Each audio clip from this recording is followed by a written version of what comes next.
Estamos aqui mais uma vez, então. Que Deus nos abençoe nesse dia que está iniciando, que nós possamos ter sabedoria para lidar com cada desafio que se apresentar à nossa frente, amém? Tanto no nosso trabalho, quanto no nosso lar, nos nossos relacionamentos, que possamos vencê-los com êxito, porque o Senhor nos deu, sim, capacidade e muita habilidade para lidar com cada situação, amém? Hoje nós vamos falar um pouco sobre erros do nosso passado. E eu quero trazer para vocês lá em Romanos, capítulo 3, verso 10, que diz assim: como está escrito, não há um justo, nenhum sequer. E o que eu quero trazer com vocês com relação a isso? Que todos nós pecamos, né? Nós não temos um placar aqui, Deus não tem um placar onde Ele pontua aqueles que são mais santos e aqueles que são mais pecadores. Isso não existe. Nós estamos na horizontal. Todos nós erramos e todos nós pecamos e precisamos ter isso em mente, que eu não preciso ser perfeita o tempo todo, eu não preciso, né, me preocupar em realmente ser perfeita, porque eu sou cheia de erros e reconhecer esses erros é o primeiro passo para que haja mudança na minha vida, para que eu siga no caminho da perfeição. Tá? Reconhecer as minhas falhas é algo primordial para que a mudança aconteça dentro de mim. E nós vamos falar hoje sobre erros do passado. E eu quero colocar para vocês o seguinte questionamento. Por que simplesmente nós não conseguimos esquecer alguns erros que cometemos no nosso passado? Todos nós temos um, né? Todos nós temos um passado. Alguns mais longos do que outros em função da idade, né? Mas todos temos um passado. E por que nós não conseguimos esquecer muitas vezes alguns erros do nosso passado? Aquilo fica martelando na nossa mente. Pelo simples fato que quando aquilo aconteceu, nós não conseguimos agir da forma corretamente como deveríamos agir.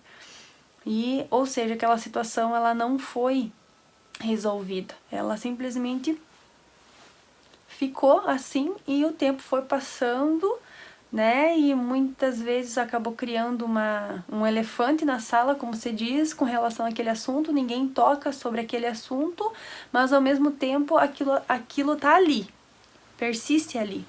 E nos momentos de discussão, nos momentos em que há alguma desavença, isso vem à tona, né? Então, mas Vanessa, o que tem a ver o meu passado com esse versículo que você tá lendo? Eu quero dizer para você que você não fique se culpando com os erros do teu passado. Não fique gerando culpa sobre isso porque você é mais inferior que outros, fique se rebaixando, se vitimizando em função disso. Não quero que você pense assim, eu quero que você se coloque na posição em que todos erram, mas todos também têm a graça do arrependimento, todos têm a graça do perdão do Senhor, do favor do Senhor sobre as nossas vidas. É isso que eu quero que você coloque em mente. Não se sinta culpada e envergonhada pelo fato que você errou, né? Porque muitas vezes reconhecer o nosso erro gera uma vergonha e um constrangimento tão grande na nossa vida que a gente prefere ignorar o fato do que devidamente resolvê-lo em função dessa vergonha e desse constrangimento.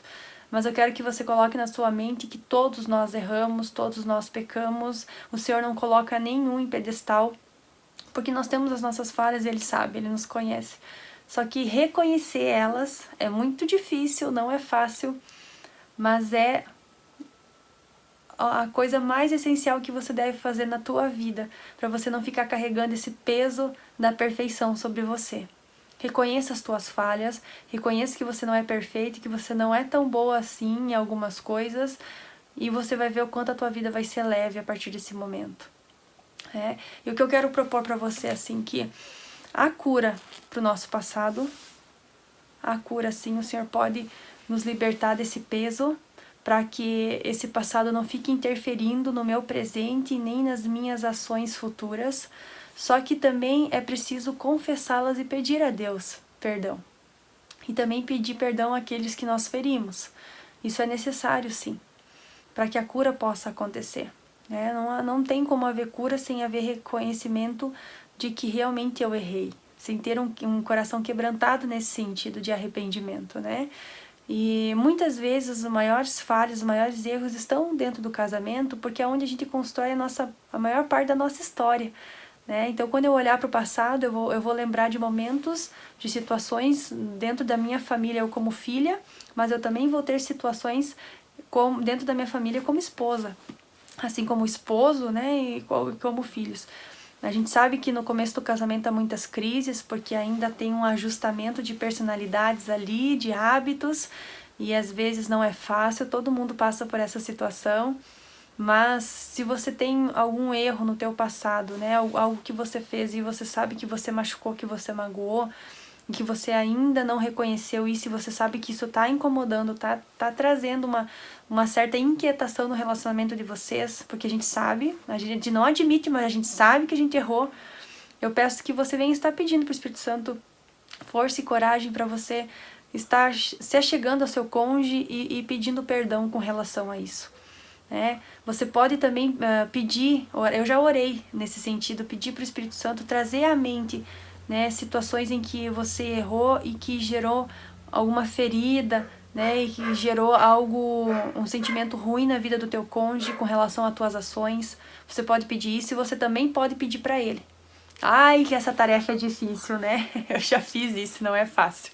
Tem que ter muita coragem, não é para qualquer um, viu? Você pode chegar para ele ou para ela e pedir. Você pode me dizer em que momento do nosso casamento eu errei, eu falhei com você, em que eu gerei em você uma tristeza e uma angústia no teu coração? E quando essa porta se abrir, seja sincero, fale. Fale que realmente está magoado, fale que realmente aquela situação feriu, mas fale com amor, sem acusação, tá? Não dando uma sentença, mas fale com amor. Não, lembra aquela situação, tal, há muitos anos atrás, aquilo lá me feriu. E você possa estar pedindo perdão. Não venha com justificativas quando a pessoa responder os momentos em que foi ferido. Não se justifique quanto aquilo, simplesmente peça perdão, né? Se abracem e vida que segue, né? Bola pra frente. Vocês também podem estar, quem tem filhos, vocês podem estar pedindo para os seus filhos relatar alguma situação em que o papai e a mamãe brigaram, né? Ou que o pai e a mãe brigaram e que gerou neles uma certa tristeza. Que às vezes algumas discussões acontecem no calor do momento e a gente não respeita a presença dos filhos ali e permite que eles presenciem uma cena dessas horrível. E para uma criança que ainda não tem maturidade para entender os erros que os pais cometem, é algo muito forte emocionalmente para eles lidarem. Então também coloque para eles assim: filho, teve alguma situação em que o papai e a mamãe brigou e gerou tristeza no teu coraçãozinho? Eles vão falar porque eles são sinceros. E quando eles falarem, você peça perdão e cuide para que isso não aconteça mais. Não permita que os erros do passado interfiram nos teus relacionamentos hoje e interfiram nas tuas escolhas amanhã. Simplesmente tente resolvê-los para que esses conflitos não atrapalhem mais você. E se precisar reconhecer e pedir perdão, faça, não é feio. É difícil reconhecermos, tá? Mas quando nós colocamos na condição de pecador, como a Bíblia diz que todos pecaram, não se torna mais tão difícil assim, tá? Então que Deus abençoe você nesse dia, em nome de Jesus. Nadie como tú.